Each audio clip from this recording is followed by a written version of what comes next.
Operations at Kenya's main airports have started to normalize after Kenya Civil Aviation Authority and Aviators workers agreed on a back-to-work plan. The two parties have agreed to iron out their differences through a new channel, ending days of confusion in the Kenyan airspace. KCAA has urged passengers using local airports to be patient as it seeks to stabilize operations.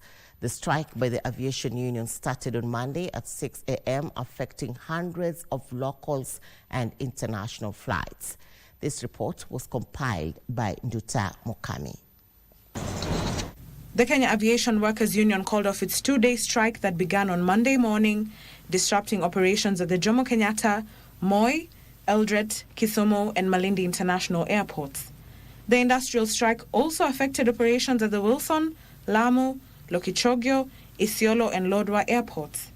KAU Secretary General Mos Ndiema said they had successful consultations and engagements with relevant stakeholders and agreed on a return-to-work formula. Kenya Aviation Workers Union would like to call off the strike action on terms that have been agreed in the return-to-work formula. We are satisfied with the guidance and the intervention of the government in this matter. The decision follows negotiations with the Ministry of Transport, the Ministry of Labour, the Kenya Airports Authority and the Kenya Civil Aviation Authority. Under the agreement, outstanding grievances raised by airport workers will be addressed through the existing collective bargaining agreement framework and a conciliation process led by a conciliator appointed by the Cabinet Secretary for Labour, Alfred Mutua. It also includes a review of the level of representation of KCAA staff in consideration of previously proposed job grades that had not been implemented. The Ministry of Roads and Transport held a conciliatory meeting between the Union, the State Department of Labour, the Kenya Civil Aviation Authority, and a return-to-work formula has been formally agreed upon. The Ministry wishes to inform all travellers and air operators that it has been agreed that the airport operations be resumed to normalcy immediately.